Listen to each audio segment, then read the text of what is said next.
or one of those decide to do the deal before you go after it.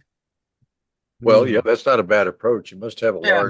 a large staff or associates to get all that. Oh no. Oh no.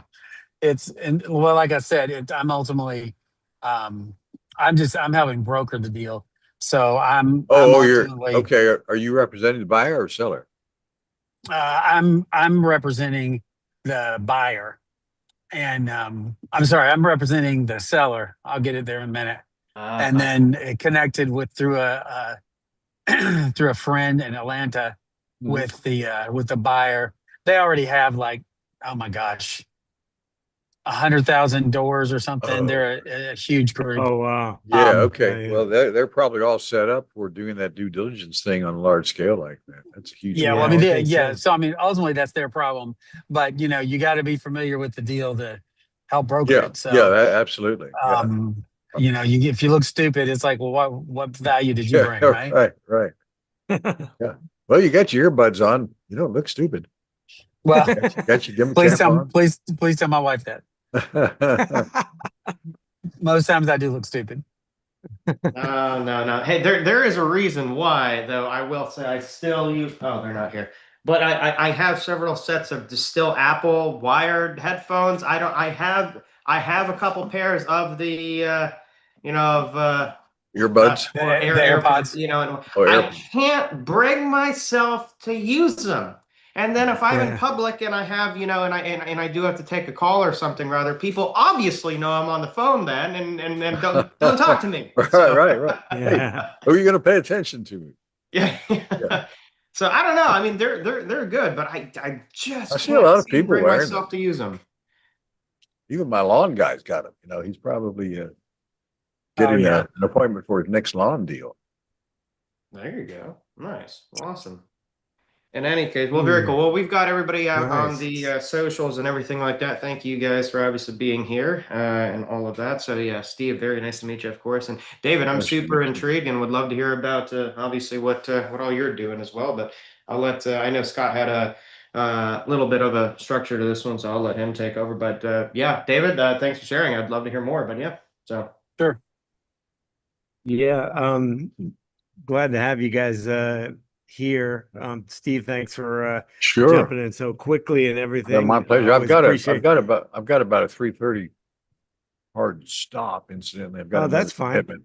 and then No, we're gonna have and then that's we're gonna have fine. Eric jump on at 3:30 as well. And then we have Cindy. Awesome. Yeah, hi guys. Hey, Hello. Cindy. You guys gotta say hi to my mom. Hi, Oh, Say Mom. okay. Mom. say hi, mom. Hi, Mom. Where's mom? Hi, mom. Wow, that's where I want to be. That's where I Mom's in want her to Yeah. be. rehab bed right now, trying to get better Floating so I can over the take her home. water. How is she not wet? Yeah. Yeah. Is that a Amazing waterbed? technology. Who's that? It's the meeting I gotta go jump on. I'll see you tomorrow. All right. But Well, bless your heart for spending time with your mom. yeah. Yeah, we gotta definitely do that. This is the time when she needs a little help. She sprained an ankle, so they sent her to the Ooh. hospital. Oh my gosh. Yeah, Oh, yeah. Not fun. she I have to have the long-term care. She might not be going back home. So now Ooh, there's ooh. kinds of legal issues going on. So, but you know what? It's what we got to Ooh. do, right? We got to take care of family. Yeah, I've been Yeah. there. That's heartbreaking to have to even talk about that she might not be going home. But Sorry to hear, Yeah. Cindy. Yeah. But So life yeah, happens. well, yeah. Always great to see you, Cindy. And Yeah. Hey, nice to see you guys. And we're gonna be, by the way, into the future. This is why I'm gonna let Scott take over and everything, because we're gonna have actually now topics and people that we're bringing on and everything, like Steve. And everything to talk about actual real estate strategies and things moving forward. Eric's going to hop on here shortly. He's finishing up a meeting in the next 20 minutes. And other than that, yeah, we'll be talking about real estate strategies and then having people who know what they're doing and experts also come along to just talk real estate with yeah. us and various strategies and go about it that way. So with absolutely. that, I always Scott. tell my clients and associates, networking like this, whether it's in person or online, it's a very, very powerful thing. Very powerful. Yeah. Yeah. And this, what I was, I probably haven't talked to you in a little bit, Steve, about what we've been doing here is our big focus here is partnerships and everything that Cool. it takes to have partnerships in real estate and business and stuff like that, because it's, it's very important. I know it's business is a team sport, and most especially real estate. So that's our Absolutely. focus. And like Mark was saying, we're going to have a topic every Monday, Wednesday, and Friday, and we're going to have Whoa. guest people come on. It's more of a conversational style Sure. right now. It's not Good to know. not really formal. We like for everyone to share their stories and experiences because we think that's more helpful than a lot of the other mindless education parts. Although education Sure. is important, but if you learn from somebody else's experience Absolutely. and Oh yeah. learn how to find your partnership, that's great. And everyone is, it's an open Oh. call Monday, Wednesday, Friday, 4 p.m. Eastern. Everyone's welcome to come as much Okay. as you want and Yeah. as much input as you like, because Sure. it's very helpful to others. I know we met quite a while back, Steve, and we met on one of these calls, and got the pleasure of meeting Right. in person in Dallas one Right. time. And Absolutely. so Yeah. the relationship continues, and your advice and everything has always been very helpful to me. So Likewise. Likewise. I appreciate you being here. But Sure. No, I appreciate the opportunity. uh, Absolutely. but today our main focuses and our topic is structure. And Mhm.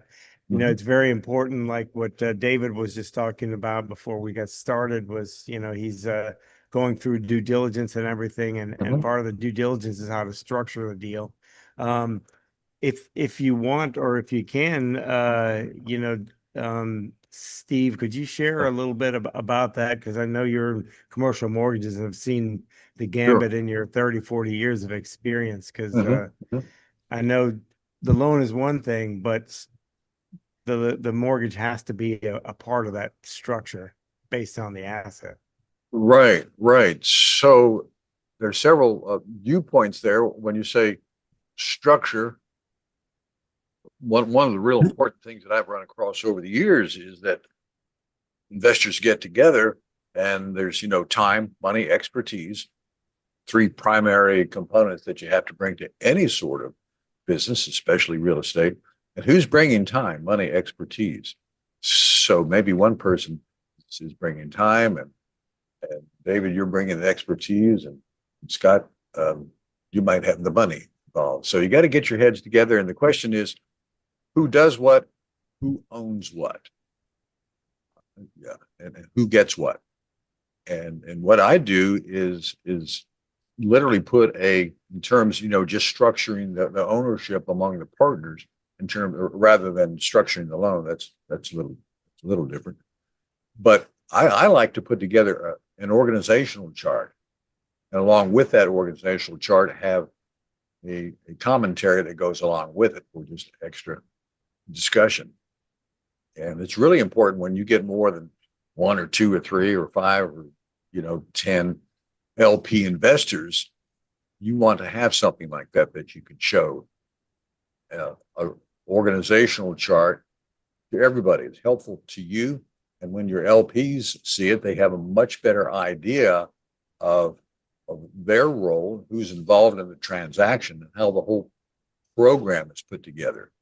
And I very rarely see an organizational chart, but it's easy to put together, easier now than ever before using AI.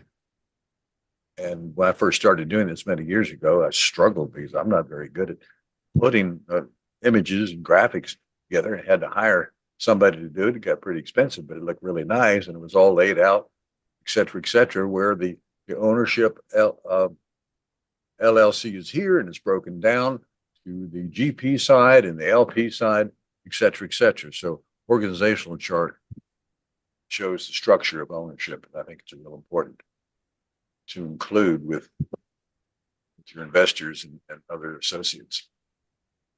Yeah, that's very helpful, because when you're going through that and speaking to other people, especially if you're raising money and everything, they want to know who they're talking to and who's on the team. And Sure. that's one of the things that you and I have talked about extensively, is That's always right. when Yeah. we're looking at a lot of deals and stuff, is talking about who the Yeah. team is, Yeah. what they've done, what their track record is. Because I know David is going through due diligence right now, and I know my person, it's just my preference.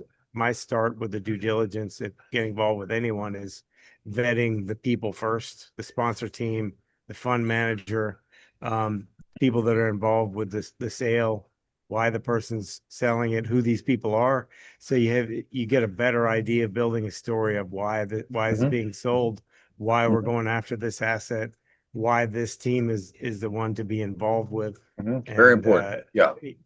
it's for me, the buck stops there. If I get some red flags there, then you know, that's my personal preference. A deal is a deal, but I know from my experience, if you get involved with a team that has less experience, that even if it's a great deal, it can have some issues and it can turn bad, especially if they haven't been through the hard times like a lot of Mhm. the Mhm. experienced Mhm. guys. Mhm. Yeah, you Yeah. got to have somebody on your team that you can go to and perhaps even target that person as the go-to person, and then perhaps to make some decisions.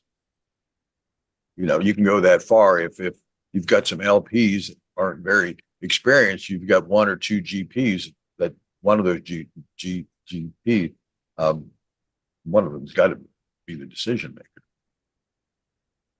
And Yeah, another in terms of the loan, structuring the financing of the transaction, one thing I don't see often enough, but it's so simple and so powerful, is a good source and use report. Now, often I see them, but they're so condensed. But you might have multiple layers of equity in there.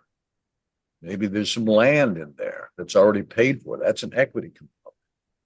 And when you have that, you can see for yourself what part the debt is playing and what part where the equity is coming from. Source and use sources, where's the money coming from?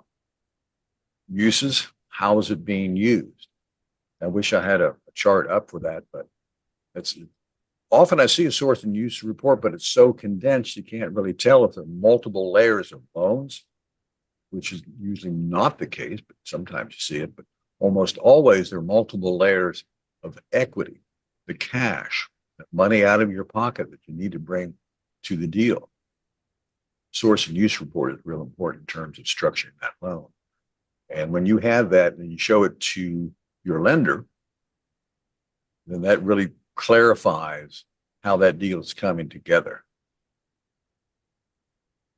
Yeah, that's a great recommendation because I mean, they want to know how the money's going to be allocated. They certainly Mhm. don't want to think that they're just going to give you, going to loan you the money and the money is not going to have a definitive plan, of Mhm. execution for sure. So when I'm Uh, talking to a client, it's the last thing I ask them, where's the money coming from? Because I don't want to scare them away. But it's probably the first thing I want to know. If you're going to buy a property, let's take a look at the source and use report. How much cash are you really going to need pre-purchase? Covering all of the expenses of your due diligence. And you've got to be able to take a look at that. And I want to know where the cash is coming from. You have the cash? Great. See it on the bank account. If you don't, you're going to somebody else. That's good too. Who are they? And are you talking to a guy who's talking to a guy who knows a guy? Okay, but we have to document those cash components.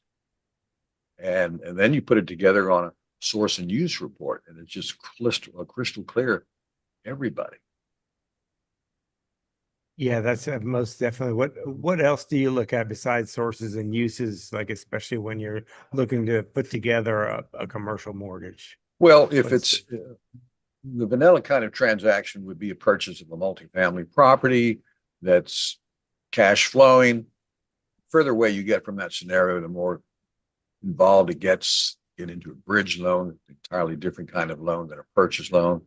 So uh, you're looking at if the borrower is experienced enough, if they really have a realistic viewpoint on what this is going to take. I'm surprised that most of the majority of my clients over the years come way short on the estimation of having the cash involved. So it used to be you could get an 80% agency loan, and since rates are inflated like they are, incidentally, they've almost tripled in many cases in what the last 5 years or so. So typically a purchase transaction, whether it's a debt fund or agency loan, about 75%. So if a lender comes, or rather a client comes to me and says, hey, I need an 80% loan and I've got 20% down. Well, first of all, I know I'm dealing with somebody who's not really experienced. So be prepared to sound like you know what you're talking about. No, you got to know in advance that you're probably going to get a 75% LTV loan. And so where's the rest of the cash coming from? What's the occupancy of that property? If it's been occupied for 90 days at 90%, then you got a really good chance of getting that property closed. If not, has it been close to it? Is that seller about to get 90% occupancy on that property? Then you might want to put in another 30 days on that contract and tell them clearly that, look, we're going to give you another 30 days to get up to 90%. And in the meantime, you're talking with your lender, and the lender's in constant contact, direct contact to their agency rep, and everybody's on the same page that way. So, excellent. So what are your thoughts on that? What are your thoughts on that, Mark? I mean, what has been your experience? What do you look for in your, when you're looking to get a commercial mortgage? Well, I've only done, when it comes to commercial mortgages, because keep in mind, I've owned many single families in the past, and that's why I've getting into commercial. So I have not done too many commercial mortgages, or actually the acquisitions or acquisition, I guess, part of it for that. I have gone out and spoken to many brokers in the past. And real estate or mortgage brokers? Real estate brokers selling real estate or brokers selling loans? well, yeah, brokers selling loans in that case. Okay. Yeah. So for commercial properties. So Sure. and my experience mainly has been around the DSCR world. So nothing crazy, nothing too big. So all reasonably small. Yeah. and We've done everything hundreds like of that, those transactions. So. Yeah. No kidding. Okay, Oh, gotcha. hundreds, thousands probably in the last. The biggest point of, I guess, curiosity for myself, and I know a lot of people out there, is the especially the smaller and the unique properties and all of that. That's not like, okay, hey, you're in a city, here's a multifamily building, great, pretty straightforward, Right. Excellent. It's like, hey, you're 40 miles out of a city, 100 miles out of anything, whether it's rural or not. And then, or here's an RV park, here's a mobile home park, and then you've got to do all sorts of other things. And then, well, good luck.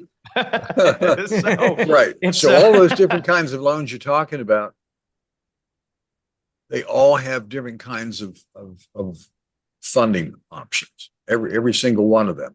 So the first thing comes to my mind. Yeah. And they're all very similar, but none of them are exactly the same.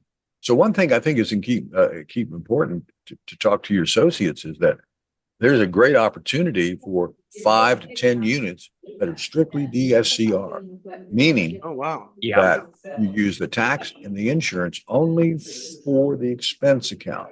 There's not an NOI involved when financing a property, typically between 5 and 10 units. I even have some debt firms that will take a look at up like 20 units using only the tax and insurance. Now, most of them want to take, most of them, you pick up the phone right now and you call a bank or a debt firm, if it's over 5 units, they're going to take a look first at what the NOI is. You've got a whole list of expenses that you got to put in there over and above the tax and insurance. Are you with me on that? Yeah. Yeah. It's a huge benefit. That's often the thing that I talk about, Mark, with fellows like yourself who have a strong background in single family houses. You might want to jump into a 5 to 10 or 20 unit property, or surround yourself with some other investors. You bring the experience. It's exactly what I've been looking to do. You brush up on the parameters, just like what we're talking about. You show them a 1-page scenario, maybe a 2-page scenario. We don't have a contract, Mr. Investor, on this deal, but here's just about what it looks like. Here's the purchase price. And it's 8 units. And guess what? The LTV on this is really, really good because we're not having to show any more than tax, rather get tax and insurance on there. It's a DSCR loan. Now, just as a side note, we get a lot of questions from investors about, do you have a DSCR loan? Yeah, well, every loan has a debt service coverage ratio attached to it. Even those $10 million loans, agencies got to reach a DSCR. So a lot of investors think a DSCR has little to no underwriting criteria, which is completely wrong. Yeah, totally. So the That's point, a very, point is a big market out there. Opportunity, I think, is probably a better yeah. word to hop on and do smaller transactions for a lot of investors. Well, and that's why Yeah, I found that, so interesting when it comes to, or when it came to at least some property that I've been looking at and everything, and taking my, experience in, one Sure. world and going, whoop, here's something completely different. And then all of that. So, yeah, it's fascinating. Yeah, that's the way I started. Yeah, well, I bought some houses. I got a triplex. I got a 5-unit. Then I got a 10-unit, a 20 unit. That's and then exactly a how 200 unit. yeah, Yeah, there you that's go. exactly You're how on the right most track. people start. Don't be afraid Yeah. to take the jump. Nothing wrong with going in and bring your expertise and your time with a guy like Scott, who's familiar with being in larger multifamily properties. Yes. Yeah. And the big thing for, people when it comes to the entrance to multifamily, I think is having, the right partners and all of that, who obviously, not only bring capital, but bring mainly, experience as well. Sure. So, because I've had a lot of portfolio management experience, especially with my own property, rental arbitrage, other Yeah, there you go. portfolios and everything. So, Cool. but yes, I feel like though it is definitely, I don't know about more simple, or easy, but hey, let's go acquire, what David is, well, he's representing the seller. But let's go acquire a 2,500 unit, Yeah, that's probably multifamily not the way to go right versus now, no. unless you've got some experience. but I've versus been in those situations. Man, you better have your machine put oh together. yeah, oh of Yeah. course. You But know? I feel Yeah. like that's more straightforward than going, here's a 8-unit Yeah. random. I mean, once you get out in the some country. experience of doing an 8 or 10 or 20 unit deal, then you'll program your brain where, man, dude, I'm ready for like a big, much larger transaction. Same process. Same no scenario. type deal. Same exact process, and the There's more time, more once you people get- involved, perhaps. Yeah, Yeah. once you get like 100, 200, 300, 400, going to 2,500 is not that much of a deal, other than like you're going to need some bigger players and bigger. You're gonna need a bigger capital boat. groups. Yeah, bigger boat. Need a bigger boat. I've had 107 at my max. So, but yeah. Oh, okay. Yes. So it's yeah, getting into something bigger. I'm absolutely not afraid by any stretch of the imagination. It's just Yeah, like I cool. said, having the right partners and people around to make sure that happens. So, because but when yeah. when you get into the larger properties and the commercial stuff, it becomes a team sport, and that's why we're here talking about partners and partnerships and trying to find the right team and putting the right team and partners together, because in single family you can do a lot of them and a lot of the stuff yourself and build That's right. yourself out on your own, and it's manageable. But once you get into the larger commercial properties, you need specific skill sets that Yeah. you need someone that knows how to structure the deal, someone that knows how to find the loan, someone that knows how to do the underwriting, someone that knows how to manage the asset, someone that knows how to manage the property, and Right. the list goes on and on. There's a lot of things involved that A lot of moving parts. That's right. And then Yeah, credit to David, doing the due diligence in back of all of those things as well. Yeah. It's been there, done that, and it's not on obviously anything that David's going through right now. But yeah, good grief. I mean, it's oh yeah. David, as the broker Oh. for the seller, he's relying on his the buyer team to bring their due diligence, And to go through, you don't have to go through every unit. It's always a good idea to do that, but you imagine going Yeah. through 1,600 units, David, or however many there were. 2,500, yeah. huge. That's gonna take I you But, a but week or typically, two. agency will allow you to go, I believe the number is like one unit or, for every 10, because they know it's just a huge project. And think about the expense in advance for something like that. Well, and it's a unique Yeah. situation in that, one entity owns them all. They're not individually owned like by different LLCs. Yeah. Oh, yeah. So, and they are Oh. managed in-house. Okay, So there's a lot of pieces, and I Sure. think I'm suggesting to them that they actually buy the entity since they're in multi-states. They're all okay. 5 years or less, so they're all pretty new. But I'm Okay. suggesting to them that they buy the entity, and we're waiting to look at the numbers on the debt right now, because if they buy the entity, especially the ones that were finished 4 or 5 years ago, they're going to have a lot better terms than they could get right now. And what, keep the debt in place? Yeah, exactly. Possibly? Yeah, yeah. Yeah, that's gonna okay, be- that's an interesting play. That's a hard thing to do, to convince a buyer to buy the seller's entity. There'd have to be extreme level of due diligence from attorneys. Yeah, yeah. That's the 'Cause one downside. But I've seen that done in smaller transactions. Yeah. there could be a lot of I'm entanglements coming there up in on the 3:30 LLC. here. I've got another commitment. That's okay. So David, well, you're Steve- talking about, oh, well, yes. Steve, great to meet you. Yeah, please come back. Yeah. Yeah, likewise. thank you so I much. look forward Hopefully to we'll having see you- more hopefully conversation, and that'll be I'm great. available. Scott's got all my contact info, and funny, Yeah, like come I back tell in- Scott, a funny thing happens when he calls. I answer the phone. God, it's 5 o'clock in the morning, man. What are you calling me at 5 o'clock for? Yeah. Oh my gosh. Well, Hey, very look, it's having my really been coffee, great to meet Steve. everybody. Cynthia, Yes. best to Thank you you, and your Steve. mother. Yeah. Thank you, Mark, thank you, David. Steve. Thanks, Yeah, Steve. thank Good you. to meet See you. you, see you all soon. Have a good day. See you next Bye. time. Stop by anytime. We'll see you. Bye-bye. Yeah, that is interesting. So the taking over the or doing a loan transfer and keeping the existing entity. Yeah, that's what I've made that suggestion to them. Yeah. so Well, they're- I've heard of that many times. I mean, Yeah, so we're- yeah. I I guess I know somebody they doing it wouldn't- right now. Yeah, they wouldn't technically need to transfer the loan because it's probably in the entity. So they're Yeah. buying all the assets and liabilities for that Yeah, particular entity.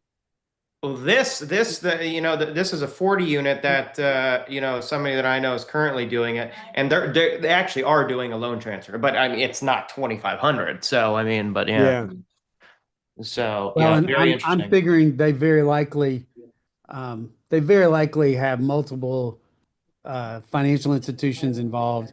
So Scott, like you said, it would just be all the assets and all the liabilities, whatever those Yeah. are, and the ownership of the entity of the mothership is just going to change. Yeah, and there's going to be, they'll just have to detach any entanglements they have with that LLC and secure any other liens or any other Yeah, entanglements that there are with the LLC, and then it would. But like Steve was saying, there will be a lot more due diligence there because of all the different properties, and then you're got to do due diligence on the actual LLC and all the players involved there. So that sounds like a very interesting deal. You said multiple states as well. yeah, it's North Carolina, South Carolina, Pennsylvania, and Maryland. Okay, so is it like a family office or something that owns it, or is it a large No, developer. I mean, large developer? and they now want to get out of the multifamily business and just build luxury single family. Oh, very well. So are they Interesting. are they multifamily developers currently, Yes. or Yeah. got it? Okay, and they don't want to build anything anymore. Well, A luxury single margin- family, Well, yes, sorry, but in not multifamily. multifamily. They want to get out. Yeah, of the margins are fairly slim on that. Yeah, depending on I was where you gonna are. say that's where you are. especially in today's market. I'm not surprised. Yeah. Oh, there's lots Well, of and folks that have gone under. yeah, we're in Texas, and it's going along okay. I mean, it's we're not building 2,500 units. They're all like small. We'd like to be nimble. We do Texas small, 100, 150 Yeah. And these are anywhere from like 75 to 250 across 16 different complexes. properties. Oh, wow. Got it. Yeah. And Wow. are they all A class, B class They're kind of workforce? but no, B plus, B real plus? solid B plus, maybe a little A minus. Definitely not like class A luxury, A plus. Yeah, not like fully amenitized Yeah, corridor exactly. based or anything. They It's all maybe have like a walk up, playground. Some have a yeah, clubhouse. Some have a pool. garden Everybody's got a style. car wash, that kind of thing. Yeah, Got it. garden style. That's interesting because Well, a lot of them are those have been. townhomes, actually, Oh, okay, built to rent townhomes. especially in Interesting. Pennsylvania. A large portion of them are townhomes. That Mm. makes sense because I know that there's been a lot of built to rent, been filling the gap in the market for quite a few years now because it just, um, a lot of people they can't necessarily own a home, can't buy a home, but the rents aren't conducive for them to stay in an apartment anymore. So they rent the townhome because they have a Yeah, larger family and they want to they stay want to longer. feel And like it they have a seems, home. yeah, and then Yeah. those are stickier tenants because it's usually families or potentially, you have the boomers that have downsized to just a townhome. They don't want to necessarily have the whole big yard and they've already done that. They've sold out, so they want to That stay is where they are. quite literally what my father did, going from our large house in California, and he's like, "Well, screw that state." Came over to Florida, and The yeah, shoe same fits. thing. He's 89, and he's like, "You know what? I don't I have money. I just want to go out and travel while I still can, and I don't want a big giant place for me to maintain." Yeah. Yeah, I'm with them on that. I'm already there on that. I don't want a giant place to maintain either. I got two kids in college, so now You're This is what maintaining this is. college. sorry. Yeah, You're maintain. maintaining college. Yeah. Ha ha. Yeah, I'm keeping the lights on over there. Yep. You're welcome. You're This welcome. UCF. One day they'll say thank you. Yeah, well, Yeah. UCF, I doubt it. My daughters do. They always do. They're good. Oh yeah. So UCF is there just has any? its hand out like all the rest of the schools. Oh man, no, they got their hands straight in your pocket. They don't even ask anymore. I They feel just I pay. feel all universities do for the most part.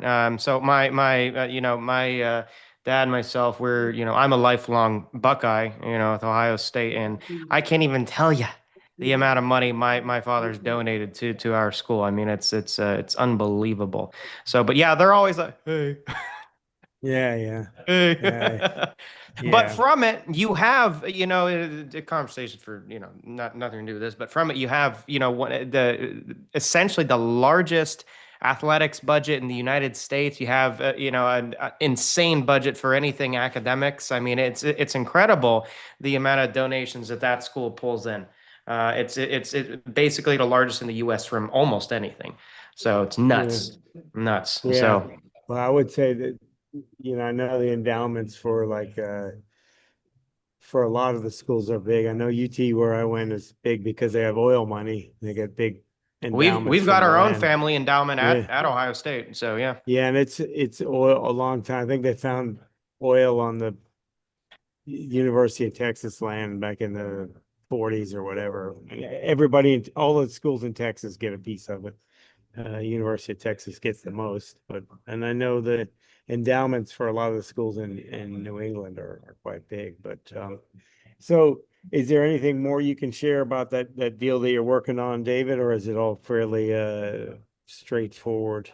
It's fairly straightforward. The interesting pieces would just be purchasing the entity, not the real estate. I think the management piece, the fact that they manage it all in-house, seems to be something that could make it take a little longer than I would hope.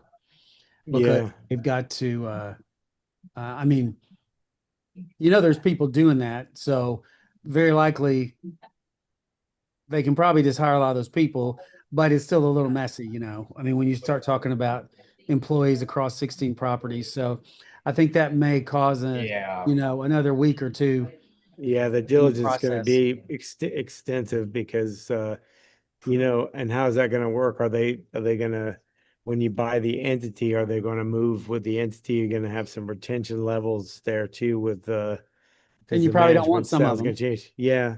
Well, you Yeah. generally don't, and because I was on a call yesterday with people that used to buy businesses, and they said generally they would go through and buy the businesses usually 3 years where they'd have a full turnover, where Yeah. the all the pretty much all the employees were gone. Well, in this Um, group, like I said, they already have 100,000 units. So, they've got, policies and procedures in place that, I mean, the new properties have got to fit into their mold. They're not going to change for yeah, 2,500 units. So, yeah, yeah, there'll probably be a lot of attrition. yeah. It's going to be probably a lot of conversations about a lot of different things for due diligence that you never really even thought about or wanted to have a conversation about. Yeah. Yep. Because there's going to be some extensive details in there that like they say, the devil's in the details, because there's going to be really some really extensive pieces, especially since they're vertically integrated and it's all in-house. Who's going to manage it after if it's being bought out? Is that going to change out? Are you going to bring in third party, or how's that going to all work? That's got to be worked Yeah. out too, doesn't it? So and there's probably, like you said, multiple different loans, multiple different agencies that have done the finances, and different equity groups in each one probably. That's what all the lawyers are making money for. Yeah, and that could They get to figure it out. that could just squash the whole thing, you True. know, because they'll just keep you on the phone. Billable hours. Oh Yeah. yeah. When it comes to structuring and everything like that, because that's, we were talking about with Steve and all that. David, what's, for everybody out there on the socials and everything. First of all, everybody out there, join us in here also. Yeah. So there's Please not as do. much pressure on Cindy and David. So where the heck's Eric? Supposed to have been done 10 minutes ago. Yeah. I'm gonna yell at him anyway. David, what's your background, for that matter, and I guess on what what led you to do what you do right now, and everything. Just, I guess, your background with, I guess, brokerage and multifamily and everything. Like, when I guess, b- are you? I guess, is that your number one, I guess, thing that you're doing right now when it comes to, I Yeah. guess, Used brokerage to and be. everything? Sorry, that was a very, very general question. I was trying No. to make So it more I specific, have but yeah. I'm a jack of all trades. I have 2 music degrees, and Wow. I was Okay. like a worship and music pastor in some larger churches. Did a lot of Huh. live production, theater, TV, and then I had a company for 7 years. My wife and we planned urban volunteer trips all over the country, like for high school groups, um, church youth groups, college groups, that kind of thing. And then 21 years ago, I went into commercial real estate, and just did brokerage. Had a stint for about 4 years where I did residential because I just love families and architecture and homes and all that, and figured out that I'm just not emotionally stable to be able to deal with residential buyers and sellers all the time. It just makes me Also want why I got it. makes me want to hurt Yep. people. So I probably spend 10 or 15% of my time now on commercial real estate, and I have a company called Distinct Group. I'm just a connector at heart. So whatever people need to be successful, whatever a fund or a family office or an individual, a company needs to be successful, I love to help them do that. So I work Love more it. right now in like commodities, power and oil and gas, fine art, and just weird one-off, all kind of stuff that if somebody needs something, um, if I know somebody that can help them, I'll get them together. Amazing. And my wife and I are about to launch a new concierge sales and service for fine art group. So we're doing Yeah. that, and We're just always doing Yeah. something new and interesting and Yeah, weird. he's always doing something interesting. That's why I guess we enjoyed talking to each other. And Yeah. we actually met at I think it was Jets and Capital at a connecting event, I guess. Down in Miami. And definitely, I'm definitely going to connect you with my friend Ron, who has an I art appreciate fund, that. which I think that be interesting conversations because I've gone and seen some of his collection and stuff like that. And I when he told me he had an art fund, because he was in multifamily and funds and medical office and stuff like that, and then he said, "Well, we're doing an art fund now," and I said, "Well, you can do that." And he said, "Yeah, why not?" Yeah. So Well, I've found that um, people who like good deal, deal not just deal junkies, but people who have the means to invest, they just like good opportunity. yeah, And I mean, like uh, I think of one real estate investor developer that I've worked with for 7 or 8 years. I mean, he's owned NASCAR tracks and been in oil and gas and I mean just all kind of stuff, because he just recognizes a good deal. So I think a lot of times there can be crossover for when we have real estate deals. If you can show the opportunity to, I mean, simply put, to make a buck, to get a good return, a steady return, to somebody who is maybe traditionally in energy or maybe traditionally in blue chip art or whatever it might be, or just investing companies, they haven't thought about real estate because maybe they don't understand it. Show them how they can get a good yeah. return. You might find a new investor that way. Yeah, if you have a Yeah. simple structure there in place, and that's a lot of times that what I've seen in real estate and other funds and everything where they have problems raising money or getting their point across, it's the structure's too complicated or there's Oh too yeah. many people involved, and it doesn't, because there's that saying that Dr. Benjamin Hardy said is simplicity scales, complexity does not. So that's something to always keep in mind when you're structuring deals, and whether it's an art fund, whether it's real estate, whether it's like you Anything. mentioned NASCAR, all those things. Because I remember you were telling me one time you were looking for these power generation plans for these data centers, right? Yep. I'm still doing some of that. Still doing some of that. Has any of that worked out? Because I've seen just a little bit of with the data centers, the not in my backyard kind of sentiment Yeah, started coming in. So many people, which honestly I don't even understand. well, So they don't, that's kind of classic, like we're experiencing here in West Palm. There's this Save West Palm group that they want a 2-year moratorium on all development. It's like, are you kidding me? You're going to get sued, first of all, if they even start to pass Yeah, that. this But, is not New York. yeah, they create facts and they create narratives to suit the cause du jour and Yeah, create drama. And, certainly in the power industry, it is so sketchy. There's so many people who can't deliver what they say they can, and it's definitely dependent. Like real estate, residential real estate, it's a buyer's market, right? Um, yeah, you get into commodities, especially like I've been working on some gold deals, and that's a seller's market. Power generation, um, gas turbines, gensets, that's a seller's market. And you have to, them probably different in 2, 3, 4 years, but yeah, you have to approach every deal. So, like I've got one guy who keeps telling me every few weeks, oh, I just did 100,000 metric tons of gold. Just did, okay. That'd be like a 28, $30 trillion deal. No, you didn't. No, you didn't. And for that No, you matter, didn't. it depends on who you're talking to, or who you believe. But there's only been about 225 to 240 metric tons of gold ever mined, like in the history of the world. And Yeah, you're yeah, telling me you just did almost half of that? No, you didn't.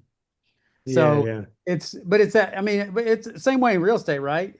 People will say, I can do this and I can give you this return. And you're looking at the numbers and like in La La Land, maybe. yeah, yeah. So There's it's, where Well, due I think diligence. I think you guys are a little nuts. I don't believe you because just last year I did 300 metric tons of gold. So There you do. There you go. Yeah, So, I mean, that's it's all. Well, just, I did 400. yeah, it's all. it's great. It's Yeah, crazy. And I mean, you look at like sovereigns like who are significantly buying are yeah, doing, a couple hundred. yeah.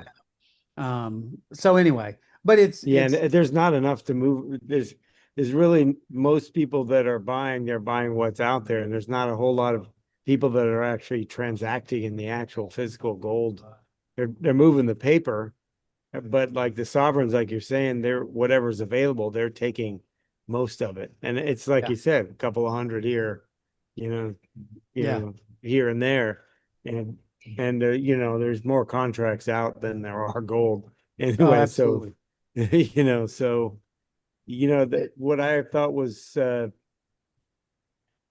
going to structure and everything, like when you see these software companies where they have these huge valuations and they're not making any money, and these structures and everything. If No, we did that as real estate people, we would go to jail. absolutely. And some of the software company CEOs should go to jail.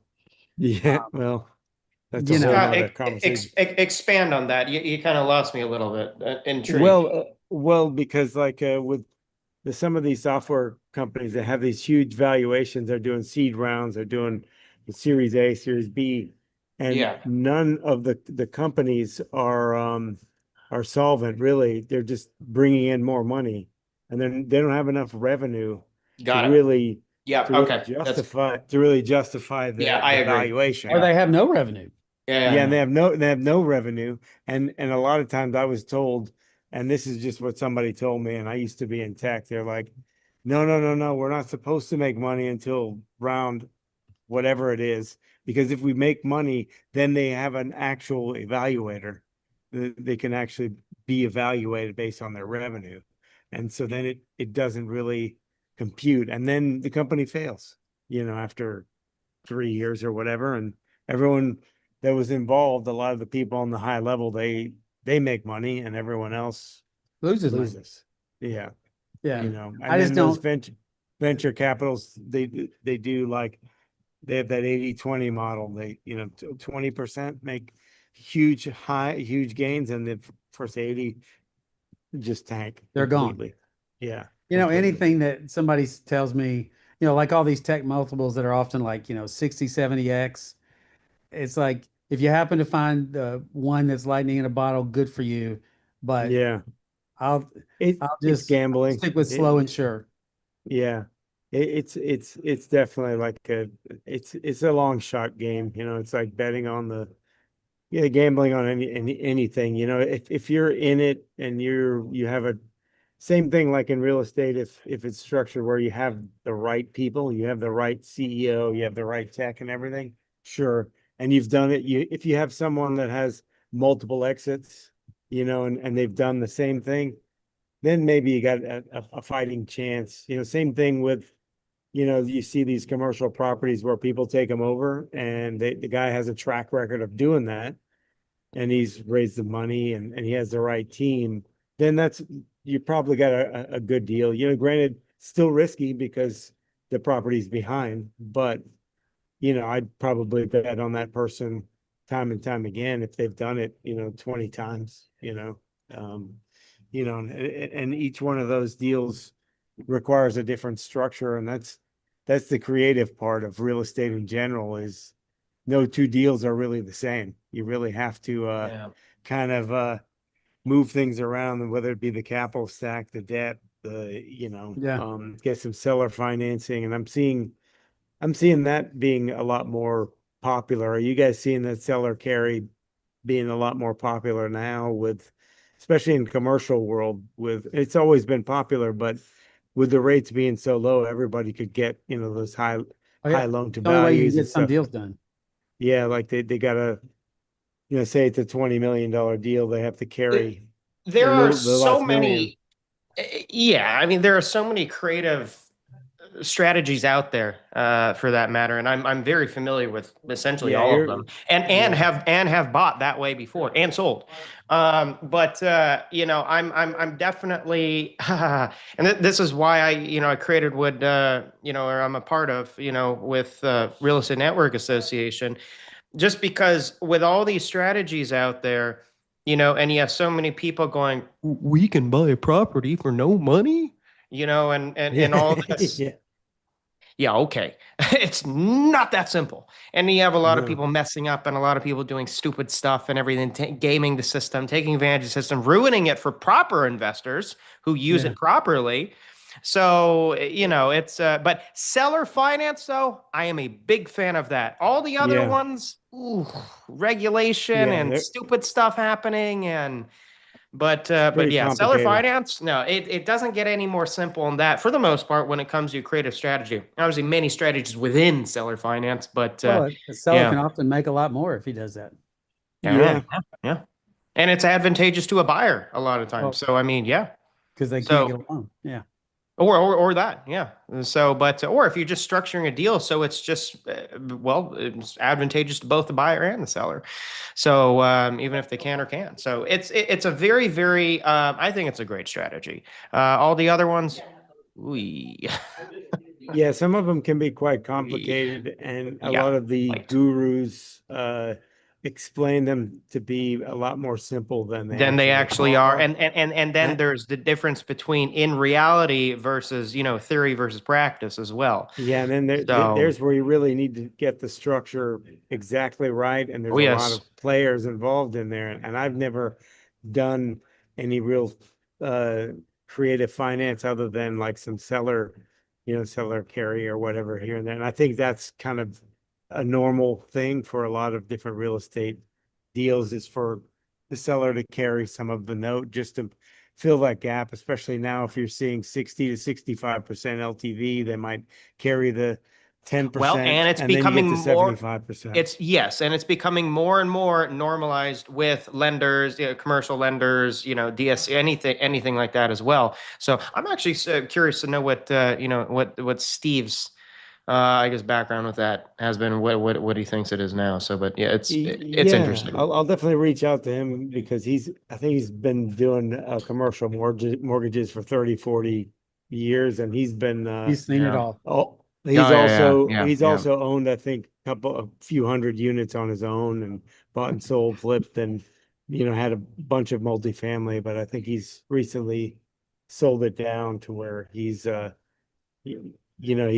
kind of at that stage where he's kind of wind it down or passed it on to his kids and stuff like that Yeah, too. So yeah. Seems yeah. like a good guy though. So, but yeah. No, he's great. He's been very helpful to me over the years because whenever I have a question specifically about like mortgages or structure or just commercial stuff, I will try this. Maybe you want to look at it like this, Let's and he's always let's been have very him helpful. on for Q&A stuff in the future, especially Yeah, when we yeah. have more people actually on this Zoom, everyone. So Yeah. that Put that the being said, no, emphasis in there. yeah. That being said, I love it. I think he's a wealth of knowledge and all of that. And then we'll do a little quick housekeeping and everything, and then we'll damn Eric, damn it, where are you? Well, Eric looked like he's probably wrapped up with his client there. But anyway, Have you you, gotten the you know, text? Yeah, well, but that's fine. just a little quick little housekeeping because we want to be respectful of everybody's time and everything. Um, we're expanding this to do Monday, Wednesday, Friday, 4 p.m. We'd love for everyone to join us and discuss more topics like this, structure and everything else. And we appreciate everyone tuning in. We're also having our summit September 26th in Fort Lauderdale at the Fort Lauderdale Improv. So we'll be posting more about that. Keep an eye out for all that. And our meetups all over 10 Florida. meetups. Yesterday was Yeah, great, actually, in West Palm. yeah, It's great. yeah. We're expanding those as well. We're looking at Daytona, Jupiter, more places out there. So we're all over. Ooh. Just check out likemindedpro.com/go. And All the as events are all our there and events, everything. including the Tampa's links for Tampa's the next this. one. Yeah, Tampa's the next one on the 18th. Then you have Orlando on the 20th. Miami's on the 20th. I know St. Pete and Fort Lauderdale. I always view that as the home one. But Yeah, that's on the that's where it all 27th, St. Pete. started. Yeah. So, and But then that's just a lovely spot as well. The yacht there. That's a also, lovely spot. also one last thing is, don't forget to check out on Likeminded Pro X, with our app is coming around the same time as the summit, and check out your financial fingerprint with projectrena.com. So you get to know more about your strategies and who you can choose to be as a partner. So Yeah, and that's the organization that I'm part of, Rena Real Estate Network Association. It's first of its kind in the United States, where you actually have a full-on assessment that determines not only who you are as an investor, but all the other people around you. Out of all 132 strategies out there, we literally wrote a book on it.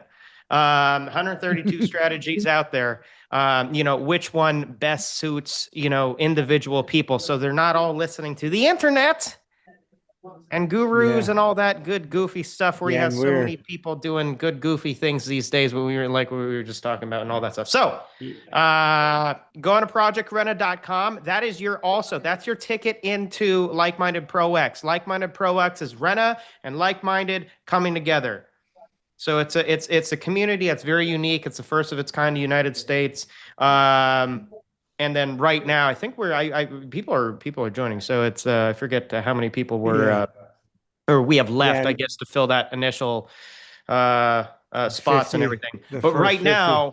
right now, it's only the cost of the financial fingerprint, and that's it. So price is going to go up dramatically after that. So because we want to keep it a very quality group to where you can actually find partners. So get your financial fingerprint. It is forget the community. It's wildly helpful on its own, whether you're new or experienced or any of that. Projectrena.com and the forum. The forum is actually out there now. So we're getting more people on that. So very, very, very excited about that. The app is coming as well soon for the forum, and then Rena Pro and everything there. But you can also find everything on likemindedpro.com as well. So get your financial fingerprint, join the group. See you, David. Alrighty, I got a jet David, for 5 o'clock thank you. thing. Good to see you. Thank you. Likewise. Definitely, man. I want to hear more about your deal soon. So I'll give you a call next week. Keep us posted. That'd be Yeah. I'll give you a call next week, Heck man. yeah. We'll That'd be catch good. up. We'll Look talk forward to soon. it, man. Y'all have a good weekend. All right. Thanks, David. Bye-bye. See ya. Bye-bye. All right, guys. Cool. We'll see you.